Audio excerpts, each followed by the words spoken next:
আচ্ছা স্যার, আপনাদের এখানে দেখা যাচ্ছে যে গুরু রবিদাসজির জন্ম জয়ন্তী চলছে, কিন্তু চারিদিকে দেখা যাচ্ছে কোথাও বিবেকানন্দ রয়েছে, আব্দুল কালামজির রয়েছে, এইরকম তামাম দেখা যাচ্ছে গৌতম বুদ্ধের রয়েছে।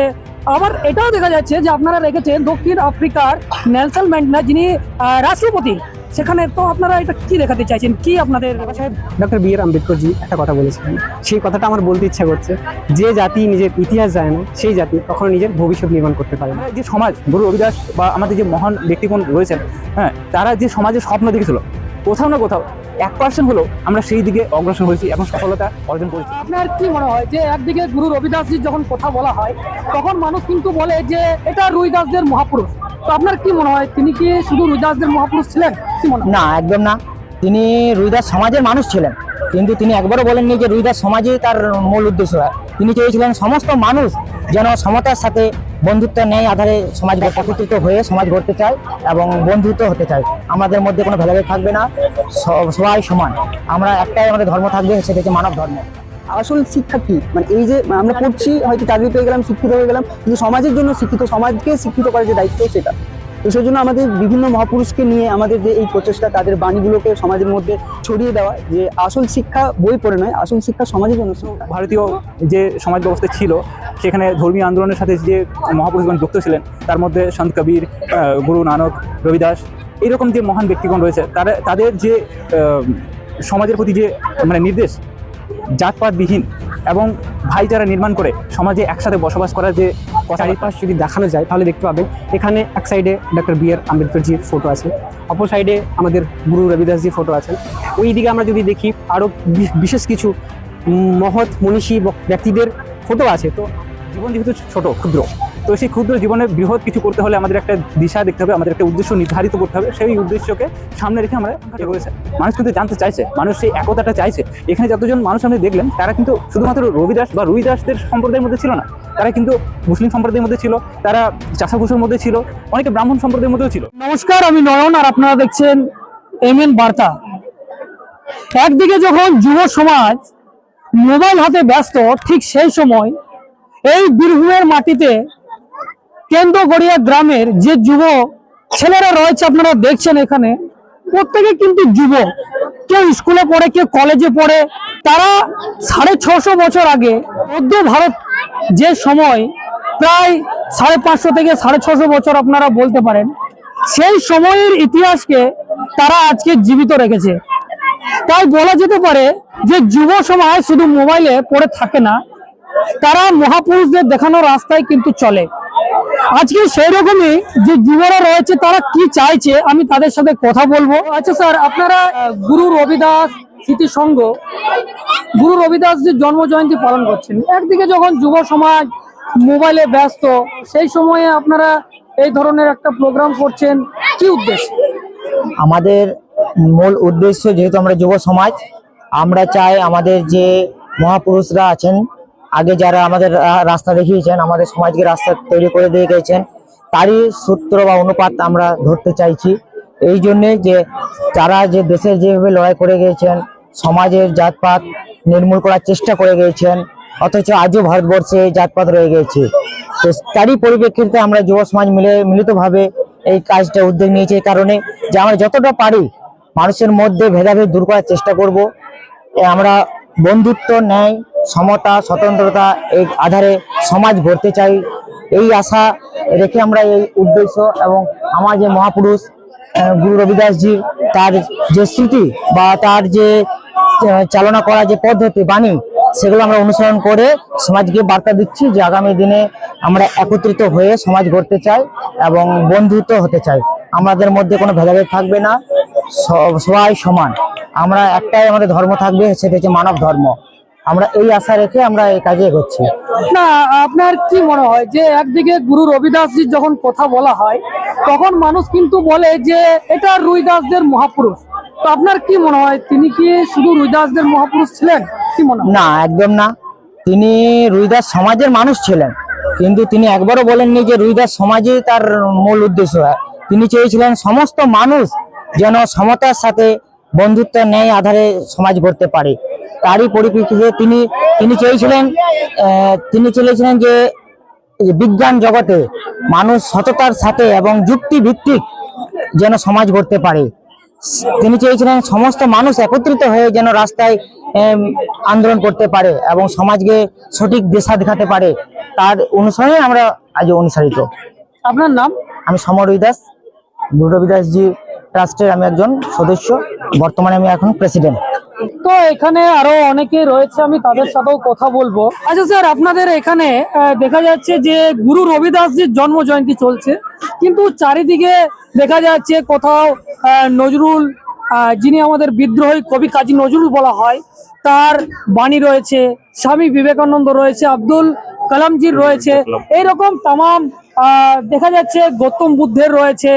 আবার এটাও দেখা যাচ্ছে যে আপনারা রেখেছেন দক্ষিণ আফ্রিকার নেলসন ম্যান্ডেলা, যিনি রাষ্ট্রপতি, সেখানে। তো আপনারা এটা কি দেখাতে চাইছেন, কি আপনাদের উদ্দেশ্য? দেখুন, আমাদের গুরু রবিদাস স্মৃতিসংঘ নির্মাণ করার পেছনে যে মহাপুরুষকে দেখছেন গুরু রবিদাস, তো সেখানে তাকে একটা প্রতীক হিসেবে আমরা রেখেছি।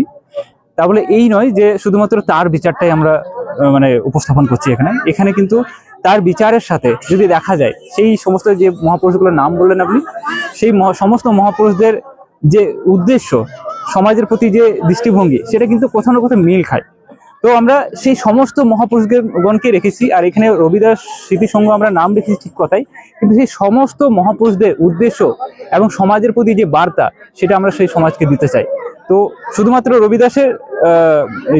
শুধুমাত্র রবিদাসকে ঘিরে আমরা এইটা প্রোগ্রামটা চালাচ্ছি না, সমস্ত যে সমাজকে দিশা দেখানোর বা মধ্য ভারতীয় যে সমাজ ব্যবস্থা ছিল, সেখানে ধর্মীয় আন্দোলনের সাথে যে মহাপুরুষগণ যুক্ত ছিলেন, তার মধ্যে সন্ত কবির, গুরু নানক, রবিদাস, এইরকম যে মহান ব্যক্তিগণ রয়েছে, তাদের যে সমাজের প্রতি যে মানে নির্দেশ, জাতপাতবিহীন এবং ভাইচারা নির্মাণ করে সমাজে একসাথে বসবাস করার যে কথাবার্তা, ঠিক আছে, সেটা কিন্তু পাই তাদের কাছে আমরা।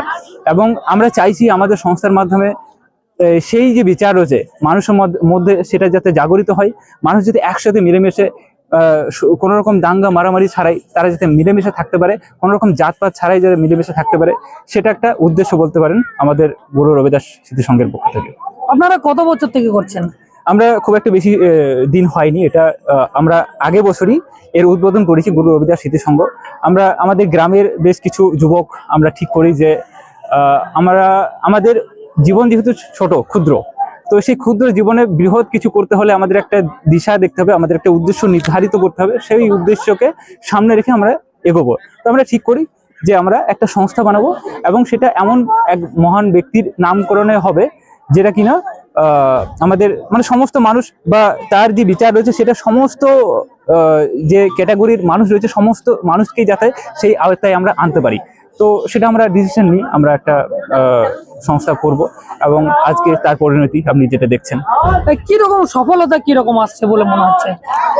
আমরা তো সফলতা অনেকটাই দেখছি, কারণ এর আগে কিন্তু এই গ্রামে সেরকম কোনো প্রোগ্রাম হয়নি বা কোনো অনুষ্ঠান, আমাদের গ্রামে কোনো রকম অনুষ্ঠান হতো না, ঠিক আছে। তো সেখানে আজকে এরকম একটা সাংস্কৃতিক অনুষ্ঠানে এত মানুষজনের যে ঢল দেখতে পাচ্ছেন, তার মানে কোথাও না কোথাও সেই মানুষের মনে সেই আকাঙ্ক্ষাটা রয়েছে, মানুষ কিন্তু জানতে চাইছে, মানুষ সেই একতাটা চাইছে। এখানে যতজন মানুষ আপনি দেখলেন, তারা কিন্তু শুধুমাত্র রবিদাস বা রুইদাসদের সম্প্রদায়ের মধ্যে ছিল না, তারা কিন্তু মুসলিম সম্প্রদায়ের মধ্যে ছিল, তারা চাষাভুষের মধ্যে ছিল, অনেকে ব্রাহ্মণ সম্প্রদায়ের মধ্যেও ছিল। তাহলে সেখানে আমরা যে সমাজ, গুরু রবিদাস বা আমাদের যে মহান ব্যক্তিগণ রয়েছেন, হ্যাঁ, তারা যে সমাজের স্বপ্ন দেখেছিল, কোথাও না কোথাও 1% হলেও আমরা সেই দিকে অগ্রসর হয়েছি এবং সফলতা অর্জন করেছি, আমি এটা মনে করি, ঠিক আছে। এবং ভবিষ্যৎকালে যদি আমরা এটা নিরন্তর চালাতে পারি, তাহলে এর ফল আমরা পাবো, এটা আমরা বিশ্বাস করি। আপনার নাম? আমার নাম বাপ্পা রুইদাস। আচ্ছা স্যার, বারবার আমি কিন্তু একটাই কথা বলছি, আর এটা কিন্তু সত্য বলে আমি কিন্তু বলছি, যে যুব সমাজ মোবাইলের প্রতি এত তারা ব্যস্ত, তারা গেম খেলতে ব্যস্ত, তারা শর্টস ভিডিওতে ব্যস্ত, কিন্তু আপনারা এইভাবে এই কাজ করছেন কেন? সর্বপ্রথম আমি একটাই কথা বলবো যে আমরা গুরু রবিদাস স্মৃতিসংঘ ট্রাস্ট, এটা আজকে যে আমরা প্রোগ্রামটা অ্যারেঞ্জ করেছি, সেটা আজকে 2য় বর্ষ। তো এটা আমাদের যে প্রতিষ্ঠা, আমরা যে এই ট্রাস্টটা নির্মাণ করেছি, এটা 2য় বর্ষ। তো এটা খুব বেশি দিন হয়নি আমরা স্থাপন করেছি। আজকে যে প্রোগ্রামটা আমরা অ্যারেঞ্জ করেছিলাম সেই প্রোগ্রামের মধ্যে আমরা একটা সাবজেক্ট নিয়েছিলাম, যে সাবজেক্টটা হচ্ছে যুবকদের প্রতি মানে যুবকদের সমাজের প্রতি দায়িত্বশীলতা ও কর্তব্য কি আছে, এইটার উপর আমরা ভ্রুক্ষেপ করেছিলাম। এটা আমাদের টপিক ছিল, এমনকি বিভিন্ন কালচারাল দিকও আমরা তুলেছিলাম।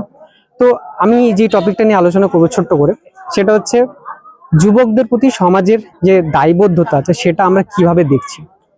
এখন আমি বলবো যে প্রত্যন্ত যে গ্রামগঞ্জের এলাকাগুলো থেকে ছোট ছোট ছোট বাচ্চা, ছেলে মেয়ে, যুবক এরা যে উঠে আসছে, এদেরকে বিভিন্নভাবে ডাইভার্ট করে দেওয়া হচ্ছে। এটা সমাজের দোষ অবশ্যই।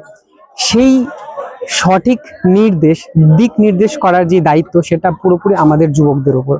এবার কথা হচ্ছে, যদি আমরা যুবকরা এই যে দিশা নির্ধারণ করার ক্ষমতাটা, এটা যারা আমরা বুঝি, আমরা পড়াশোনার মধ্যে দিয়ে আছি, যারা এই আইডিয়া রয়েছে আমাদের যে কিভাবে একটা যুবককে দিক নির্দেশ দিয়ে আমরা সঠিক ডাইরেকশনে নিয়ে যেতে পারি, তো সেইটা যদি আমরা সমাজের কিছু লোকজন উঠে এসে এরকম ছোটখাটো প্রোগ্রাম অ্যারেঞ্জ করে ছোট ছোট জায়গাগুলোর মাধ্যমে আমরা সমাজকে সচেতন বার্তা দিই, তাহলে আমার মনে হয় আমরা অনেকটা এগিয়ে থাকবো সমাজকে সঠিক দিশা দেখানোর জন্য, সমাজকে সঠিক নির্দেশ, সঠিক পথ দেখানোর জন্য। তো আমাদের সেই ছোট্ট একটা প্রচেষ্টা, এমনকি আমরা সেই দিকে অগ্রসর হচ্ছি। আমরা আশা করবো এর পরের বার আমরা যখন এই প্রোগ্রামটা অ্যারেঞ্জ করব, তখন যেন আরো বেশি করে লোকজন জমায়েত করতে পারে এবং সঠিক দিক নির্দেশ আমরা যুবক সমাজদের দিতে পারি। ধন্যবাদ। গুরু রবিদাসজি এমন কি চেয়েছিলেন যে আপনারা গুরু রবিদাসজির এই জন্ম জয়ন্তীকে পালন করছেন? দেখুন, আমাদের ট্রাস্ট যেটা রয়েছে সেটা গুরু রবিদাস জির নাম অনুকরণ করে রাখা হয়েছে। এটার মানে এই নয় যে আমরা কোনো একটা পার্টিকুলার ইন্ডিভিজুয়াল ব্যক্তিবর্গকে নিয়ে এই আমাদের যে ট্রাস্ট সেটা নির্মাণ করেছি। আমাদের ট্রাস্ট নির্মাণের মূল অবজেক্টিভ সেটা হলো সমাজে সমতা, স্বতন্ত্রতা এবং বন্ধুত্বার ন্যায় একটা সমাজ গড়ে তোলা। এবার আমরা এখানে যদি আমাদের আজকে এই প্রোগ্রামের চারিপাশ যদি দেখানো যায়, তাহলে দেখতে পাবেন এখানে এক সাইডে ডক্টর বি.আর. আম্বেদকরজির ফটো আছে, অপর সাইডে আমাদের গুরু রবিদাসজির ফটো আছেন। ওই দিকে আমরা যদি দেখি আরো বিশেষ কিছু মহৎ মনীষী ব্যক্তিদের ফটো আছে। তো আমাদের এইটা মতবাদ যে আমরা বিভিন্ন ব্যক্তিদের যে সমাজ যে দিক নির্দেশ, তারা যে ডাইরেকশন দিয়েছে, সেই ডাইরেকশন অনুসারে আমরা সেই অবজেক্টগুলোকে নেব এবং সমাজে সেগুলো ইমপ্লিমেন্টেশন করব, যেন আমাদের যুবক থেকে শুরু করে সব সোসাইটির সব মানুষ এমন একটা সমাজ প্রতিষ্ঠা করতে পারি যেখানে আমরা সমতা, বন্ধুত্ব এবং ন্যায়ের ভিত্তিতে একটা সোসাইটি গড়ে তুলব, যেখানে ধর্ম, বর্ণ, জাতি নির্বিশেষে মানুষ সকলেই সমান অধিকার পাবে। এটাই। যুব সমাজকে আপনি কি বার্তা দেবেন এই মুহূর্তে? অবশ্যই যুব সমাজকে আমি এইটুকুই বার্তা দেব যে বাবা সাহেব ডক্টর বি.আর. আম্বেদকরজি একটা কথা বলেছিলেন, সেই কথাটা আমার বলতে ইচ্ছা করছে। যে জাতি নিজের ইতিহাস জানে না, সেই জাতি কখনো নিজের ভবিষ্যৎ নির্মাণ করতে পারে না। তো এই কথাটা এখানে ইমপ্লিমেন্টেশন হয় খুব ভালোভাবে, যেটা বলা যায় যে আমরা যদি আমাদের নিজের ইতিহাসই না জানি, তাহলে তো আমরা কখনোই ভবিষ্যৎ নির্মাণই করতে পারবো না। তো এইটাই আর কি বলার। তো আমাদেরকে প্রথমত নিজেদেরকে জানতে হবে আমরা কারা, আমাদের আসল ইতিহাস কি। তো আমাদের এই যে প্রোগ্রাম, ছোট ছোট বিভিন্ন জায়গায় প্রোগ্রাম, আমাদের নিজেদের মধ্যে দিয়ে অ্যারেঞ্জমেন্ট, সেগুলোর মধ্যে দিয়ে আমরা এই সমস্ত তথ্যকেও তুলে ধরবো সমাজের কাছে, যেন আমরা নিজেদের ইতিহাসটা তুলে ধরতে পারি সমাজকে এবং আমাদের ভবিষ্যৎ নির্মাণের কাজে লাগাতে পারি। আপনার নাম? আমার নাম সনজিৎ রুইদাস, আমি একজন এই ট্রাস্টের একজন ব্যক্তি। ধন্যবাদ। আচ্ছা, আপনাকে তো দেখে স্টুডেন্ট লাগছে, তো আপনি এই মুহূর্তে স্টুডেন্ট, কিন্তু গুরু রবিদাসজির জন্ম জয়ন্তীতে আপনি এসেছেন, কেন এসেছেন? দেখুন, আমি এসছি নয়, আমি ট্রাস্টেরই একজন সদস্য। আমাদের যে আজকে এই যে সাংস্কৃতিক অনুষ্ঠান, এটা অনেক দাদারা, সিনিয়ররা আমাদের বললো, যারা বিভিন্ন পদে আছে, এই যে অ্যারেঞ্জমেন্ট করেছে, এই যে এত আয়োজন। তো প্রথমে বলবো যে আমি এসছি এবং আমি একজন সদস্য এই ইভেন্টের, এই যে আজকে কার্যকলাপ হলো।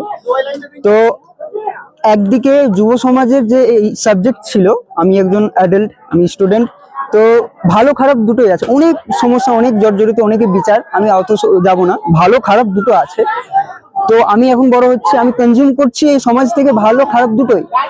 আমি এখন গুলি করতে পারি, বোম মারতে পারি, আমি ভালো কথা বলতে পারি, খারাপও কথা বলতে পারি। তো এখনকার যে যুব সমাজ, সে কি বলবে, ভালো না খারাপ? আমার কাছে টাকা নেই, পয়সা নেই, আমি পড়তে যাচ্ছি, আমি কোনটা নেব, কোনটা চুজ করব, এই যে ডিপ্রেশন, এই যে মানে অনেক রকমের সমস্যা, এই সলভের আসল শিক্ষা কি? মানে এই যে আমরা পড়ছি, হয়তো চাকরি পেয়ে গেলাম, শিক্ষিত হয়ে গেলাম, কিন্তু সমাজের জন্য শিক্ষিত, সমাজকে শিক্ষিত করার যে দায়িত্ব সেটা। তো সেই জন্য আমাদের বিভিন্ন মহাপুরুষকে নিয়ে আমাদের যে এই প্রচেষ্টা, তাদের বাণীগুলোকে সমাজের মধ্যে ছড়িয়ে দেওয়া, যে আসল শিক্ষা বই পড়ে নয়, আসল শিক্ষা সমাজের জন্য শিক্ষা, যেন একটা সমাজ সুস্থ হয়। সেই সমাজের বিভিন্ন বিভিন্ন বয়স্ক প্রাপ্ত মানুষ যারা অনেক বয়স হয়েছে, তারা যেন সবাই সুস্থভাবে বাঁচতে পারে, ভালোভাবে বাঁচতে পারে, সেই সমাজ তৈরি করা। শিক্ষিত মানে আমি শিক্ষিত হয়ে গেলাম এই নয়, সেই যে মহাপুরুষের বিচার, সেইগুলোকে বিভিন্ন গ্রামে গ্রামে প্রচার করে দেওয়া, যেন তারা সবল হয় এবং সুস্থ জীবনযাপন করতে পারে এবং নিজের প্রতি স্টেবল হয়, সে কে সে বুঝতে পারে। এইগুলোই আমাদের চেষ্টা। সেই জন্য আমাদের এই ট্রাস্ট নির্মাণ করা আমাদের 2 বছর হয়েছে এবং আমরা খুব বড়ভাবে আয়োজন করতে পেরেছি। পরের বারে আমাদের অনেক অনেক পরিকল্পনা রয়েছে, সেগুলো সাকসেস করব। ধন্যবাদ আপনাদের আসার জন্য এবং আমাদের ইন্টারভিউ করার জন্য। আপনার নাম? সন্দীপ দাস। তো আপনারা শুনলেন এখানে যারা যুব ছিল, আপনারা প্রত্যেকে শুনলেন তাদের মতবাদ, তারা কি চায়। তো বারবার এই যে যুব সমাজকে দাগিয়ে দেওয়া হয়, কিন্তু এটা সম্পূর্ণ সত্যি নয়, আমি আগেই বলেছিলাম। আর এখানে যেভাবে এই সমাজকে তারা পরিবর্তনের দিশা দিচ্ছে, আপনারা হয়তো অবাক হয়ে যাবেন যে ছোট ছোট কচি কাচার থেকে শুরু করে তাদের আবৃত্তি, গান, বাজনা এবং এই যে মহামানবদের আদর্শ তারা তুলে ধরেছেন। সত্যি এটা একটা আজকের তারিখে দাঁড়িয়ে চিন্তা করার বিষয়। আর যদি আপনারা চাইছেন যে এই ধরনের প্রোগ্রাম বা অনুষ্ঠান আপনারা করতে চাইছেন আর চাইছেন যে এইগুলো সমাজে বাড়ুক বা আমরা দেখাই, তাহলে অবশ্যই আপনারা চ্যানেলটি সাবস্ক্রাইব করে পাশে থাকবেন। আপনাদের যদি কোনো মতামত থাকে অবশ্যই কমেন্ট বক্সে লিখে জানাবেন। এখন এই পর্যন্তই, ধন্যবাদ।